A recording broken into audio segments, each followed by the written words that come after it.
ఓం శాంతి. ఇప్పుడు భగవంతుడి యొక్క కర్తవ్యాన్ని గురించి తెలుసుకుందాం. మా భగవంతుడు ఏం చెప్పాడు, గీతా జ్ఞానాన్ని చెప్పాడు, ఆయన ఏం చేస్తాడు అనేది మనం ఈరోజు ఇప్పుడు తెలుసుకుందాము. చెప్పాం కదా, అజోపి సన్నవ్యయాత్మ భూతానాం ఈశ్వరూపి సన్నని భగవంతుడు చెప్పాడని చెప్పాం కదా. నేను పుట్టుక చావు లేనటువంటి వాడను అని భగవంతుడు చెప్పాడు. అయితే ఆయన ఎట్లా వస్తాడు అంటే, భగవంతుడు ఒక వృద్ధ మానవ శరీరంలో ప్రవేశించి ఈ జ్ఞానాన్ని వినిపిస్తున్నాడు.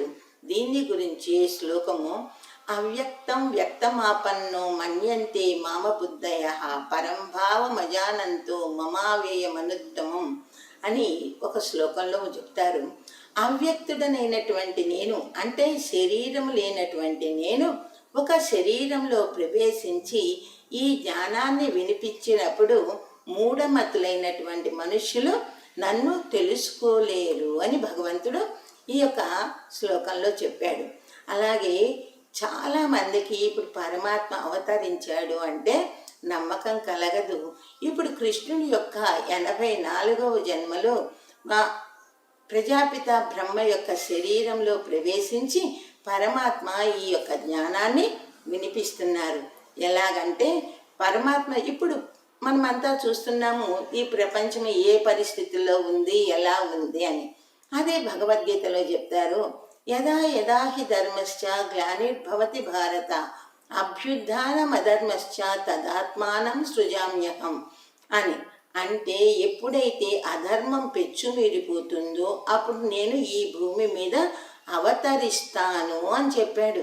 జన్మ తీసుకుంటాను అని చెప్పలేదన్నమాట. అయితే వచ్చి ఏం చేస్తారు అంటే, పరిత్రాణాయ సాధూనాం వినాశాయ చతుష్కృతాం ధర్మ సంస్థాపనార్థాయ సంభవామి యుగే యుగే. సాధు సన్యాసుల్ని కూడా పవిత్రంగా చేయటానికి నేను ఈ భూమి మీదకి వస్తాను అని పరమాత్మ చెప్పాడనమాట. అంటే ఇప్పుడు మనకు తెలుసు కదా, ఇప్పుడు ఈ ప్రపంచంలో సాధు సన్యాసులంతా కూడా ఎలా ఉన్నారు అనేది మనకందరికీ కూడా తెలుసు. దాని గురించే ఇప్పుడు పరమాత్మ చెప్తున్నాడు, సాధు సన్యాసులు కూడా ఉద్ధరించటానికి నేను ఈ భూమి మీదకి వస్తాను. వచ్చి ఏం చేస్తాను అంటే, మనం అందరం అనుకుంటాము కల్కి వచ్చి అందరి యొక్క తలలు నరుకుతాడు, అప్పుడు దుష్టులందరూ చనిపోతారు, మంచి వాళ్ళు మిగులుతారు అని అనుకుంటారు. ఇప్పుడు మనల్ని మనమే పరిశీలించుకుందాం. భగవంతుడు వచ్చి దుష్టులందరినీ సంహరిస్తే ఈ భూమి మీద ఒక్కడన్నా ఉంటాడా?